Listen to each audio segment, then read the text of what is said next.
Hey, what's going on? It's your boy Sir Kung Quifador coming to you from 642.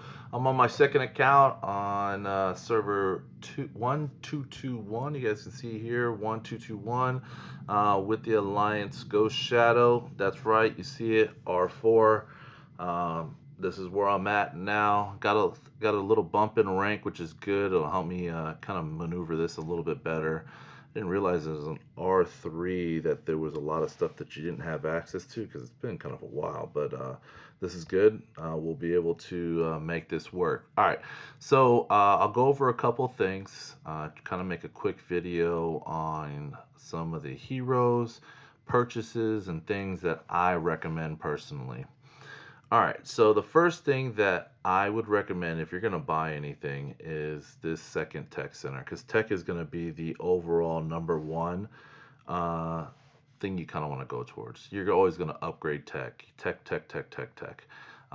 Even as the seasons progress, we're about to enter season two. There's going to be new tech that we got to upgrade, and then when you're done with season two, there's the Age of Oil going into season three, which is require way more tech also. So you guys can see tech is not going anywhere. So that would be one of the biggest things. As you guys can see here, for me, I believe I'm cooking. I'm on this thing all the time, setting the timer for the research and then coming back before it expires. I'll use some speed ups during arms race so that I can get it done, get the points, get the chest, and start over again. All right. One thing I'm not able to do is this VS because I really didn't have enough Valor. Do I have any now? No, I don't have any Valor.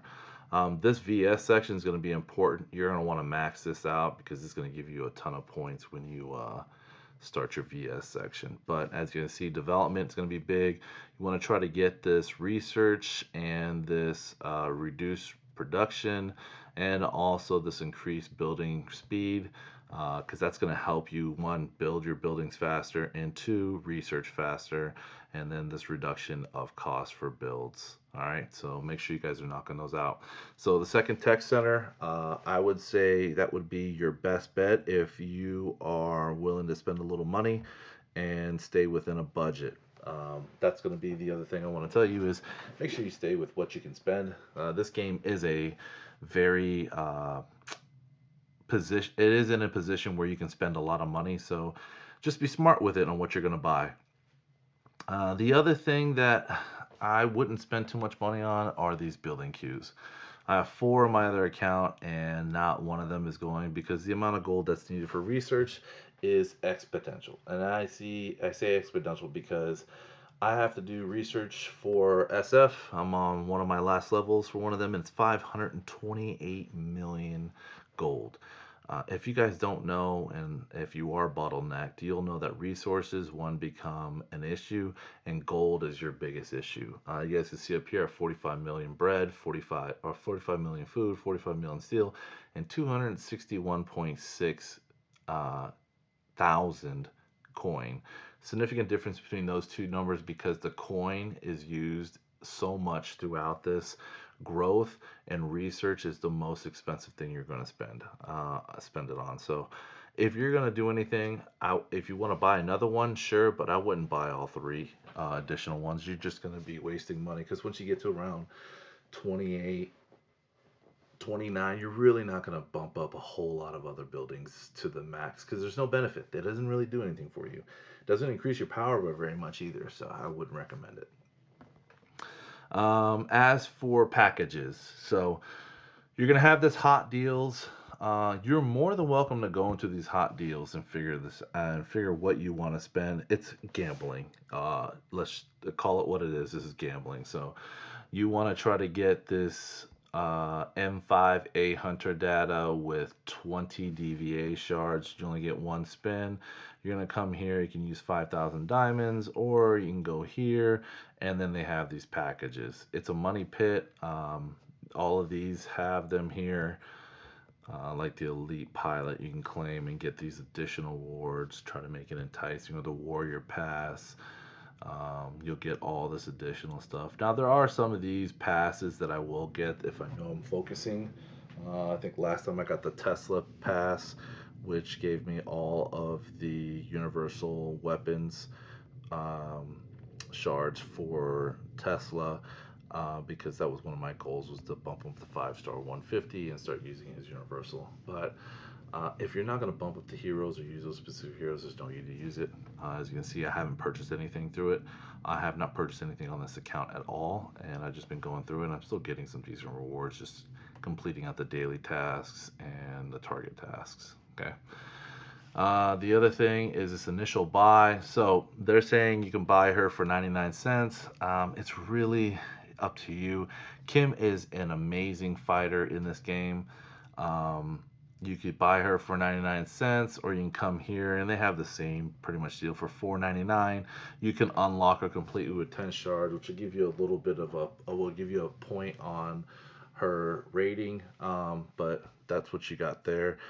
Um, I do buy. You'll have other heroes that'll be listed here later on in the game. I have bought this before if I needed around 10 shards, just so that hero specific to bump them up to the next star rating or whatever the case is. But that's not a bad deal.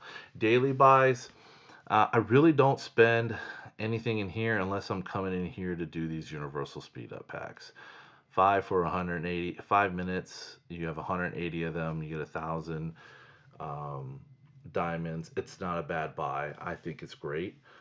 When you purchase so many, you'll hit this little mark and it'll tell you have 500 or 2,500. This is great for when you have arms race and let's say you're not trying to do a build. If you close that out, it's just going to fill it automatically for you and you'll get all your chests. Hero growth I don't really do because you're going to get all that stuff, the food, the iron, the pack, unless you're really hurting for resources, you can come in here. Decorations I don't buy because universal component chest 60 or 300. I mean, not worth it. 20 drone parts, good now, but later on when you're trying to do 400 or more or 200 per component level up, that 20 doesn't scratch a dent. The drone component side, that's not a bad deal either. Um, Drone components, you guys will learn later on that drone components are what make your drone super strong. All right. I have a couple friends that are in some different servers. One guy has 9s and 10s on his drone, and he spends some money on there. Um, but those are hard to get, and he's bought every drone package and 5s and all that stuff, and it's still hard. I have still not seen anything above a 5. I've only seen 6. I've only seen 5 and below. I've never seen a 6, never seen a 7. 7s are huge if you can get those. The Valor badge I think is the most popular. I think I see that one all the time. And then this gear progression value, you don't really need it because no one's really looking for purple when you're trying to make your gold. Weekly deal. The Valor badge is probably going to be your best bet. Just depends on what you're looking for. Your battle boost, if you need some skill medals in here, sure, that's not bad. But this drone component one is pretty good. And so is this drone part one, all right? Because it comes with 5,000 a piece. You get this level 5 drone component choice chest. Choice means you can pick whatever drone component you need specifically. That's awesome because those are the ones you want because you need 3 5s equals 6.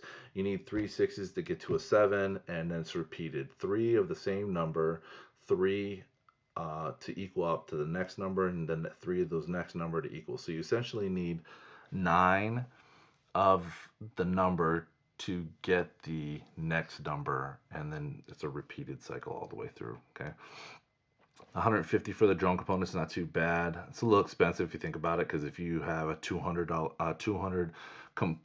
drone parts build, you're basically spending $150 or more per build. There's 5 of them on a minimum. So I mean, you do the math. 2,500 is really worth just to bump your drone up a little bit, just to go back to the same thing again, having to do 2 or 3 or 400. Monthly pass. 100% recommend it. The monthly pass one gives you this extra queue, which I mean it's not too bad. That's pretty much my resource hitter. I just leave them at a gold mine, let them mine all day pretty much. But you're gonna get these 100, this 2 50 speed ups. This is daily. So every day that you, at 9 o'clock, when the server resets, you just hit there and you just grab all your stuff. So it's not too bad, including with the 10% gathering speed and the 5% damage. Now, you can buy this with diamonds. If you can do that, that's great. Go that route because I know some people who only spend their diamonds doing that. They collect them all throughout the month. They get 10,000. They purchase it. Now you can keep hitting the 10,000 diamond purchase over and over and over again. It just stacks the time. So if you got it for 30 days and you hit another 10, you're like, I'm gonna dump it in there. You can. It's just gonna add 30 days to your current day listing. So it doesn't say, hey, at the 30 it resets. It stacks them. Okay.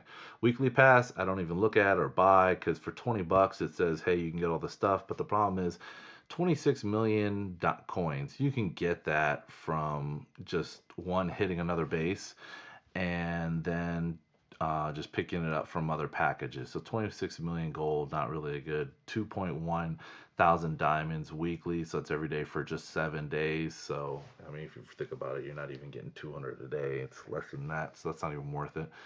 The food portion not worth it, steel not worth it, and the XP 64.5, that's a drop in the hat when you can get other XP somewhere else. The pack store is just a reduced amount of what the daily is. You don't get as much, still not too bad, but I really don't buy anything in here.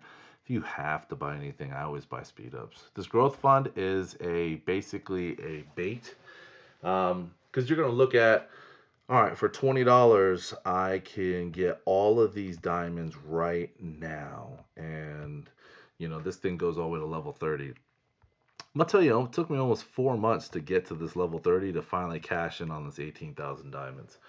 4 months. So if I would have quit in between that and just didn't go anywhere, I'd have just spent $20 on just getting to this point. So it's not a terrible deal, but if you're not the type that's going to play this game forever, then I wouldn't do it.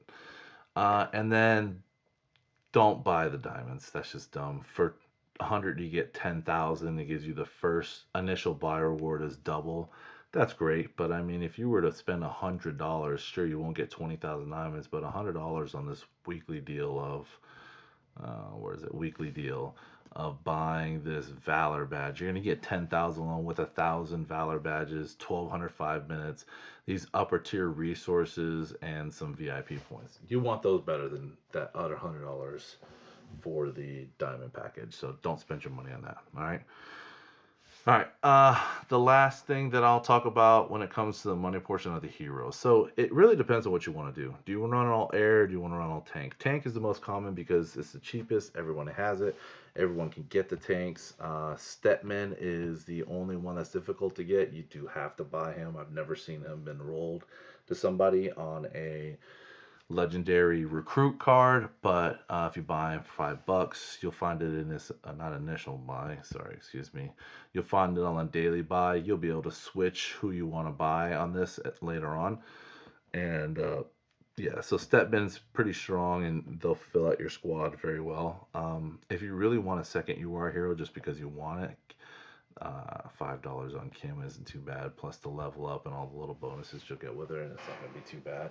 I personally not going to be spending any money. I'm going to try to just get all the URs, but if you're going to go all air, the hardest part is that air all the players cost. That's just, you don't get them for free, and if you do, it's so far later on down in the game that it makes it hard. So air, if you want to go that route, it's good because if you go into any of the squads, come here, it tells you tanks receive 20% less damage from missiles. Vehicles receive 20% less damage from aircraft, and aircraft receive 20% less damage from tanks. So if you're running a tank at 20 million and I'm running a tank at 19 million, a million difference in points, there's the potential that I could beat you depending on the gears I have, because you're higher power, because as an air I automatically receive 20% less damage. Now you see the missiles. The missiles are the hardest ones to, one, level up, and two, they're also the hardest ones to get. I don't think I got every missile character until closer to the level 30, so you're looking at 4 or 5 months. but I had more air done than the missiles, so that's been just kind of a grind in its own. You'll notice that the whales, the big guys, they run missile and air mostly, and not so much tank because everyone's got a tank. Because the air is harder to defend from, and so are the missiles. So it just really depends. Uh, if you're willing to spend the $5 on each character, good on you. That's not going to be a bad buy, but that's all up on you and what you want to do. I do like air. I think my air right now is currently at like 19.1 in the main account on 642. But my main tank account is at 24 mil. But I know that if I'm attacked by air just in this versus dome over here, they beat me 9 times out of 10. So if you're going to go for air, make sure you go all out on air because air is stronger, but it is more expensive and it is more rare to get them, and it is very hard to get all 5 stars on them because you do have to purchase all the shards. That's all I kind of have for the purchasing and the heroes and stuff like that. Again, don't spend too much money on these builder queues. If you do, you're just gonna regret it. They just sit there forever. I have 4, like I said. They're not doing anything at all. They're just sitting there empty. I upgrade units or the buildings on the base after VS day normally, or during VS day when it's not construction day. I'll just let it sit and cook until the next VS day and complete it out. Um, but yeah, it's just not worth it. The Science Center, I would honestly put that in as number 1, and then the VIP.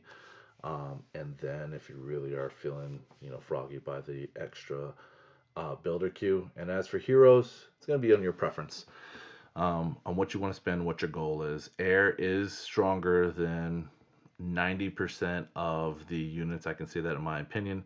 Um, but not many people run with missiles. So that's the biggest thing you're going to find. Air is stronger because not many people run with missiles, because tank is cheaper because everyone gets the tanks, but you automatically reduce 20% damage from you taking from tanks. The only people that are worried about are missiles, but like I said, most of the whales buy the missiles, nobody else. Other than that, that's all I have for you. Hopefully this was helpful.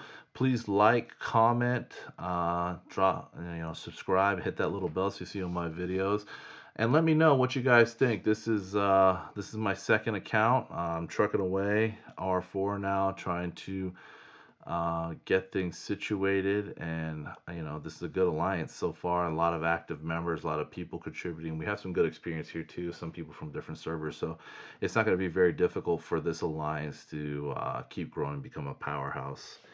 But if there's nothing else, you let me know. I'll be around doing the best that I can to put out the information as they come and kind of highlight what's going on. All right. So it's your boy, Sir Conquistador. I'm out.